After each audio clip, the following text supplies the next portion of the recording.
Welcome to my 2 cents. Grab your coffee, sit for a minute.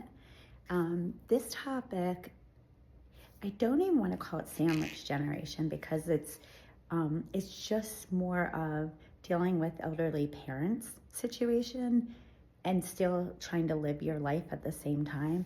So I always say two things can be true. You can really love your life and you can love what you do for a living, but it can also still be challenging at times and hard. Nobody's life is perfect. I have a lot of friends going through a lot right now with elderly parents, not just me. It makes you feel a little bit better that you're not the only one going through it.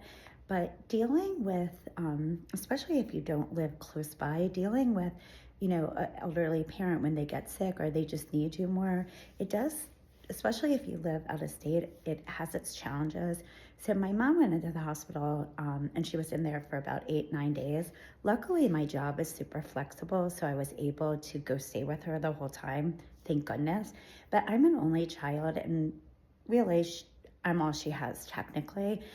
And so many people were like, "You're such a great daughter." And I'm like, why wouldn't I go if I have the means and I can do it? Like, I don't understand anyone that wouldn't, because that's what you do. My mother raised me. She's dropped everything in her life so many times for me. Of course, I'm going to go there.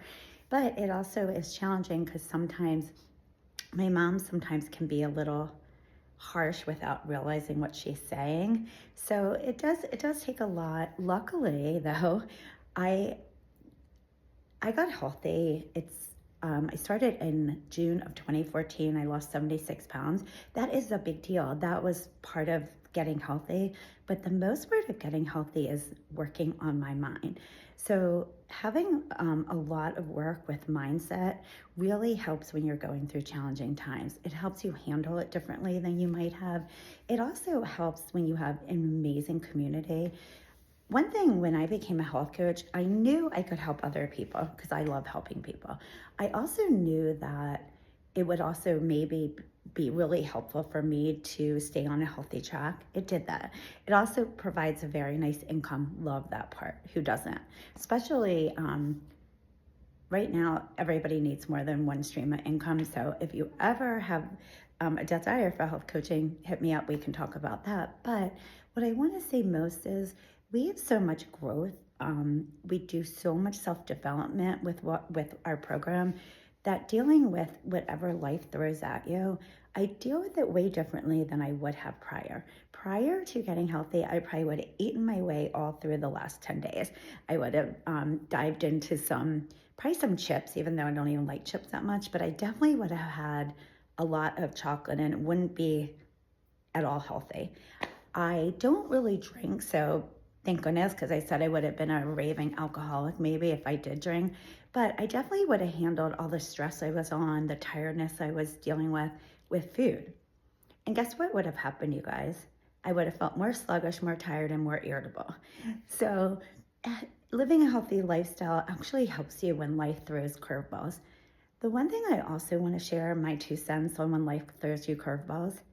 Everybody has a life that's going to throw curveballs. If you haven't had a curveball yet, lucky you, or maybe you're just young enough. Or if you're around my age, curveballs come all the time. Sometimes you get whiplash, you can't even keep up. However, there are times where it will settle down even when it doesn't feel like it. So I just wanted to encourage you guys, the more you speak about it, the less it holds on to you. I think not enough people talk about the challenges of having to help elderly parents at the same time still managing your daily life. And not that you resent it. Well, maybe you do a little bit. I do at sometimes, but it's more about navigating that, having community, having people that check in on you. If you happen to have a supportive husband, partner, family, that makes a huge difference. I'm blessed to have Ryan. Maybe next week we'll have Ryan come back, but I'm blessed that he is one of the most supportive husbands you can have. Pretty much whatever I say to him, I'm like, I want to do this or I have to do this. He's like, you have to do what you have to do.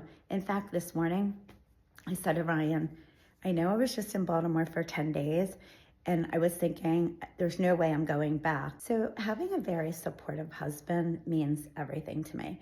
A lot of times I'll say something to Ryan, he's like, if that's what you feel we have to do, we'll do it. So case in point, I was away for 10 days and I said to Ryan, we got to go to Baltimore for Mother's Day. I know it's just not that far away, but I don't feel right after my mom went through all this to not see her on Mother's Day.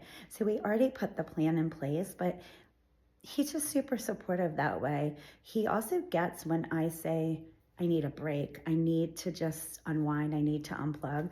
We, some of you know this, we were supposed to go on our yearly incentive trip to Mexico. We earned it, but we couldn't go because I was still not going to be home in time.